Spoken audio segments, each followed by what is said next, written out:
दूसरों के पास जो देख रहा है, ये मन नाम की एक चीज है जो देख रही है। मन मैं नहीं हूं।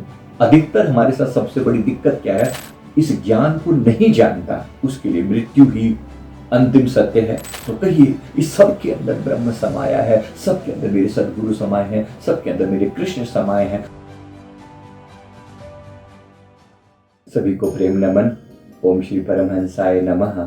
दोस्तों, यहाँ से मैं वेदांत की एक सीरीज शुरू करने जा रहा हूँ। सेल्फ अवेकनिंग मिशन से संजीव मलिक, आप सभी जानते हैं, मिले हुए हैं। हम में से अधिकतर लोग आप वीडियो के थ्रू मुझसे परिचित हैं।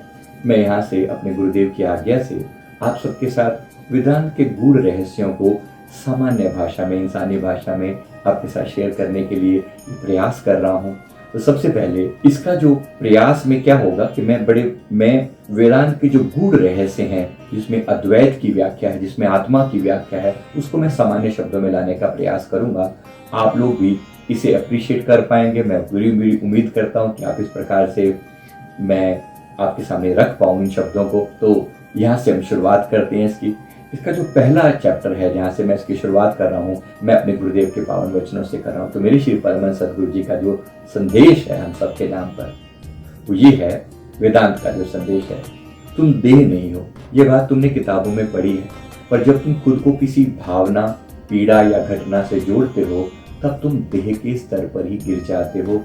आत्मा बनो, देह को देखो, पर देह मत मान लो, अपने आप को देह मत मान लो। अधिकतर हमारी सबसे बड़ी समस्या का जो बेस है, वो फाउंडेशन है, वो है कि हम अपने आप को शरीर समझते हैं। शरीर के साथ इतनी अटैचमेंट हो चुकी है कि अपने आप को आत्मा समझना हमारे लिए बहुत मुश्किल लगता है।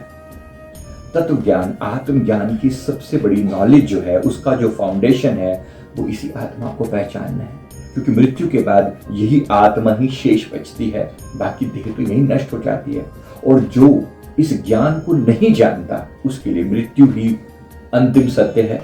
उसको लगता है कि उसे मर गई, बात खत्म हो गई, पर बात खत्म नहीं होती। हम अपने वेदांत में, हम अपने सदग्रंथों में जो पढ़ते हैं, बार बार ये जानते हैं, समझते हैं कि ये शरीर बार बार मरता है, लेकिन हम नहीं मरते, हमारी आत्मा नहीं मरती। तो इस बात के लिए हम इस बात को समझते हुए अब इसको और आगे डिटेल में एक्सप्लेनेशन लेते हैं। तो सबसे पहले इस बात को समझते हैं, हमारे वेदांतों के जो सार हैं, किस प्रकार से हमें एक्सप्लेनेशन दी गई है। मैं वो सब आपके सामने रखने का प्रयास करूंगा। उम्मीद करता हूँ कि आप इसी प्रकार से इसे एंजॉय करेंगे। और इसका टॉपिक है खेल खेल में वेदांत, मतलब हंसते गाते नाचते हुए वेदांत की व्याख्या को कैसे समझेंगे, ये हम इस पर लेकर आएंगे। तो सबसे पहले मैं यहाँ पर जो इस ज्ञान को आपकी नॉलेज के साथ जोड़ रहा हूँ अष्टावक्र गीता से। तो अष्टावक्र गीता के चैप्टर 1 के 2 श्लोक में, यदि देहम पृथकृत्य चित्य निरीक्षसे त्वात्म दृक् भवेत तृष्णा क्षयो मोक्षो मोक्षस्य च खलु स्थिति। अर्थात यदि तुम देह से अलग होकर अपने चित्त और मन को देख सको, तो तुम्हारी तृष्णा समाप्त हो जाएगी और यही मोक्ष की स्थिति होगी। यदि देह पृथकृत्य चित्तम निरीक्षसे आत्म दृक्, सिंपल सी बात को समझो, यदि देह से खुद को अलग करके चित्त का निरीक्षण करो, जो क्योंकि जितने भी हमारे मन में विचार भी उठते हैं, वो देह की अटैचमेंट के कारण ही उठते हैं। इतना हम इससे बंध गए हैं कि सोचेंगे तो भी शरीर के बारे में सोचेंगे, विचार करेंगे तो भी इसके बारे में करेंगे, भाव उठेंगे तब भी शरीर के बारे में उठेंगे। तो हमने कब अपने आप को आत्मा जाना, हमने कब समझा उस ज्ञान को जो भगवान श्री कृष्ण गीता में फरमा रहे हैं। और यहाँ पर अष्टावक्र गीता में महर्षि अष्टावक्र जी जो है, वो जनक जी को समझा रहे हैं। तो सामान्य व्याख्या मैं आपके साथ कर रहा हूँ। अब इसकी अप्लाइड नॉलेज क्या है। यदि किसी चीज की बहुत इच्छा हो, जैसे नया फोन, तृष्णा मन की है, आत्मा की नहीं। याद रखना, मन मांग रहा है, आप नहीं मांग रहे। मन जब किसी चीज की बहुत मांग करे ना, चुपचाप बैठ जाओ और अपने मन के अंदर चलने वाले विचारों को थोड़ी देर के लिए देखो और मुस्कुरा दो। बड़ी डिमांड उठ रही है, जैसे एक बच्चा, छोटा बच्चा जिद करता है, पापा आइसक्रीम चाहिए, पापा ये वाली साइकिल दिला दो, ये वाला टॉय दिला दो। आप कुछ मत करो, उसकी इच्छा टेम्परेरी है। जैसे खारिश होती है ना, बस ये थोड़ी सी करी और हट। आप करते थोड़ी रहते हो कॉन्स्टेंटली, थोड़ी सी करके हट गया। ऐसी ही इच्छाएं भी ऐसी ही हैं, टेम्परेरी सामने आएंगी, थोड़ा सा उस समय सतर्क हो जाओ अपने मन के प्रति, और आप पाएंगे कि थोड़ी देर में वो इच्छा ज्यादा लंबी समय नहीं टिकती। वो इच्छा कहां से आई? कहीं से ट्रिगर हुई, हमारे अंदर ट्रिगर हुई। उस ट्रिगर को थोड़ी देर के लिए दूर कर दें, आप पाएंगे कि आपके लिए बहुत अच्छा, बहुत आसान होगा अपनी आत्मा से खुद को अपने आत्म रूप में स्थित हो पाना। तो जब मन कंपैरिजन करे दूसरे के पास क्या है, मेरे पास तो नहीं है, क्योंकि भक्तों का मन भी बड़ा डावाडोल रहता है, साधकों का मन भी डावाडोल रहता है। वो आधे साधक हैं और आधे संसारी हैं, ज्यादा संसारी हैं, थोड़े साधक हैं। इसको सही ढंग से अगर सामने रखूं मैं आपके, तो इसको जानने वाला, अगर मुझे अपने अंदर आत्म ज्ञान को बढ़ाना है, इस ज्ञान को अपने अंदर लेकर आना है, तो ये जानना है कि मैं आत्मा हूं। दूसरों के पास जो देख रहा है, ये मन नाम की एक चीज है जो देख रही है, मन मैं नहीं हूं। अधिकतर हमारे साथ सबसे बड़ी दिक्कत क्या है? बेशक मैं ये कह सकता हूं कि शरीर मैं नहीं हूं, ये कुर्ता मैंने पहना, ये कुर्ता मैं नहीं हूं। कुर्ता फट जाएगा, कुर्ता एक दिन नहीं होगा, कुर्ता एक दिन गल जाएगा, कुर्ता एक दिन जल जाएगा, कुर्ता एक दिन मैला हो जाएगा। मैं मैला नहीं हो रहा हूं, पर अभी तक दिक्कत क्या है? मैंने खुद को कुर्ता समझ रखा। आज तो मैं बड़ा चमक रहा हूं, आज तो मैं बड़ा वाइट हूं, आज मेरी धुलाई हुई है। सोचो कुर्ता अपनी बात कहता तो कैसे कहता, कितना अजीब लगता है ना। अगर मैं ये कहूं तो मैं तो कुर्ता ही हूं, आज तो मैं बड़ा वाइट लग रहा हूं, कल को जब कुर्ते का कलर चेंज हो जाएगा मैं कोई दूसरा पहन लूंगा, आज तो मैं पीला लग रहा हूं, आज तो मैं लाल लग रहा हूं। सो व्हाट नहीं ना। इसको चुपचाप देखना है, मन की प्रत्येक गतिविधि को ध्यान से ऑब्जर्व करना है, और आप पाएंगे जैसे आप इसको ऑब्जर्व करना शुरू करते हैं, आप इससे हटना शुरू कर देते हैं। मन जब भी कहे तुम्हें आईफोन चाहिए, आत्मा बोले भाई मेरे पास तो सिग्नल ही सिग्नल है, मेरे पास तो मैं तो खुद आईफोन से बेटर हूं। आत्मा बोल रही। जरा ध्यान से अवधूत गीता में चैप्टर 1 में श्लोक 36 में भगवान दत्तात्रेय फरमाते हैं, न मे मृत्युन में जातिन में पुण्य न पापकम, न मे बंधो न मोक्षो मे हम भूतवा बुद्धिर अच्युत। सामान्य व्याख्या इसकी मैं कर रहा हूं। मुझे न मृत्यु है, न जन्म है, न पुण्य है, न पाप है, न मैं बंधन में हूं, न मुझे मोक्ष चाहिए। मैं तो अचल हूं, अजर हूं, शुद्ध आत्मा हूं। अर्थात जब मन में कोई गिल्ट फीलिंग आए, जब मन कहे कि मेरे से बहुत गलत हो गया, पाप शरीर से हुआ है, आत्मा केवल साक्षी है। इस शरीर से बहुत सारे कर्म हुए हैं, लेकिन मैंने नहीं किए। हाँ, इस मन के लिए जिम्मेवार मैं हूं।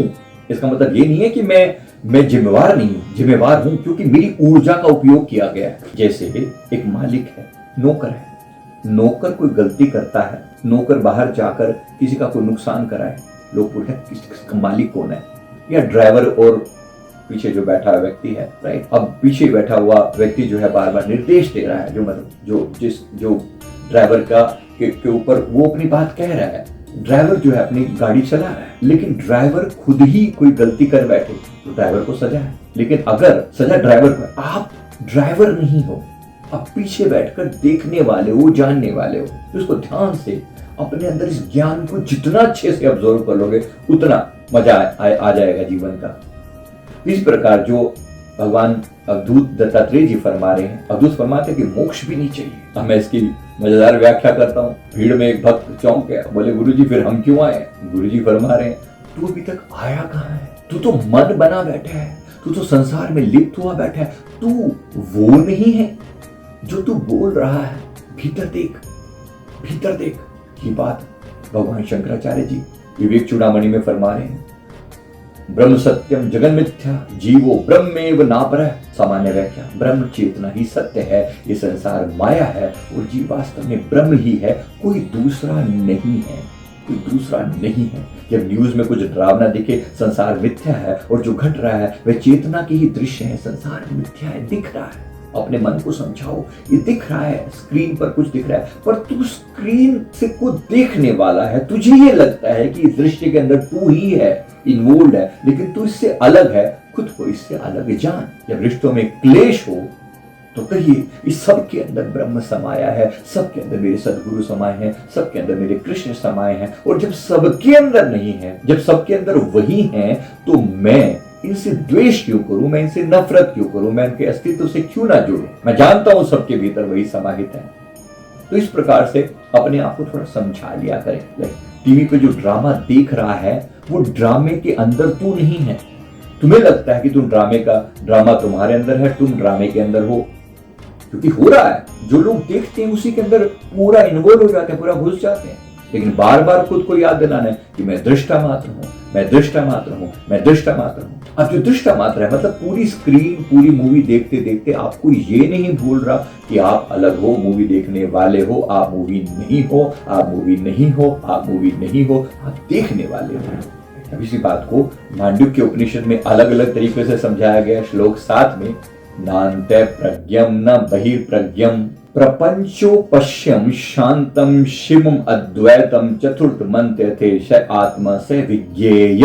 उपनिषद में, मांडुक्य उपनिषद में ऋषि फरमाते हैं जो न जागृत है, न स्वप्न है, न सुषुप्ति है, जो निसब का साक्षी है, वही चतुर्थ अवस्था है, वही आत्मा है। नान्ते प्रज्ञम न बहिर्प्रज्ञम प्रपंचोपश्यम शांतम शिवम अद्वैतम चतुर्थ मन्यते स आत्मा से विज्ञेय, वही जानने लायक है।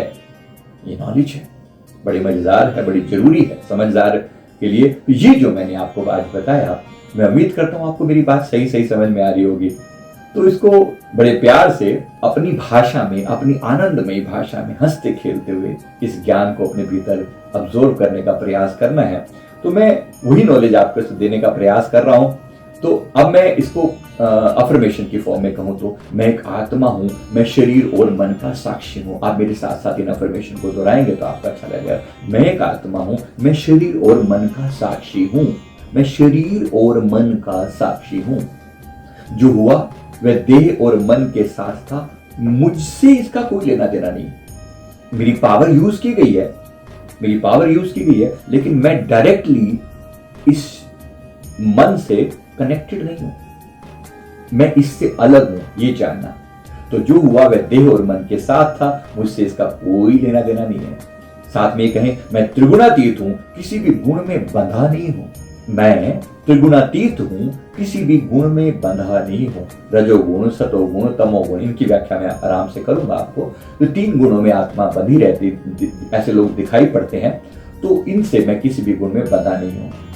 साथ ही साथ मुझ में किसी से बात करने के डर का कोई कारण नहीं है, क्योंकि मैं डरूं क्यों? आत्मा के लेवल पर भय नहीं होता कभी भी। आत्मस्थित व्यक्ति कभी भयभीत नहीं हो सकता। न कोई मेरा दुश्मन है, न मित्र है, सभी मेरी चेतना के ही रूप हैं। सबके भीतर एक ही परमात्मा समाया है, तो मैं फिर डरूं किस बात पर? जो होना है वो होगा। मैं शांत और स्थिर हूं। अगर मैं कुछ बदल सकता हूं तो मैं बदलूंगा, और नहीं बदल सकता तो शांत रहूंगा और साक्षी बनकर चीजों को घटित होते हुए देखूंगा। जो मैं बदल सकता हूं मैं अवश्य बदलूंगा, जो नहीं बदल सकता उसका केवल साक्षी रहूंगा। मेरे परमहंस सदगुरु जी की कृपा से मैं अपनी आत्मा को अनुभव कर पा रहा हूँ। मेरे श्री परमहंस गुरुदेव जी की कृपा से मैं अपनी आत्मा को अनुभव कर पा रहा हूँ, और मैं आत्मस्वरूप हूँ, आनंदमयी हूँ और मुक्त हूँ।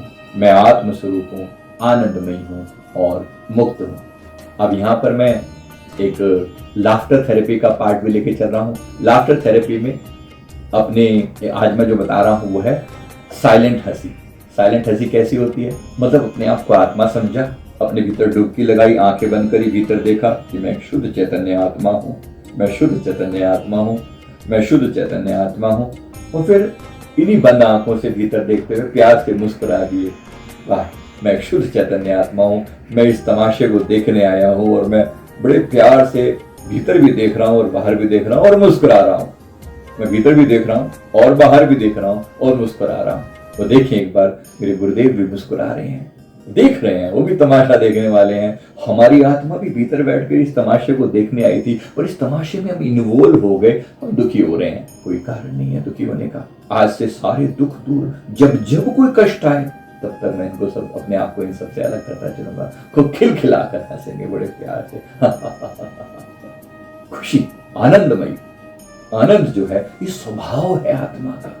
खुशी स्वभाव है आत्मा का, आनंद स्वभाव है। तो बड़े प्यार से मुस्कुराएं, हंसे जोर से, हो सके इसी प्रकार साइलेंट हंसी भी, और अपने प्रति भी और दूसरों के प्रति मुस्कुराहट, चेहरे पर प्यारी सी मुस्कुराहट, और एक सेवा कार्य जरूर करें। आज कोई एक सेवा कार्य अवश्य करें, हो सके तो किसी न किसी बुजुर्ग व्यक्ति की, बड़े व्यक्ति की सेवा करें, भावपूर्वक सेवा करें, और ये जानते हुए सभी में परमात्मा समाया है तो इनमें भी है, जो मेरे भीतर है वो भी, जो इनके भीतर है वो भी, परमात्मा ही परमात्मा की सेवा कर रहा है, मैं बस एंजॉय कर रहा हूँ।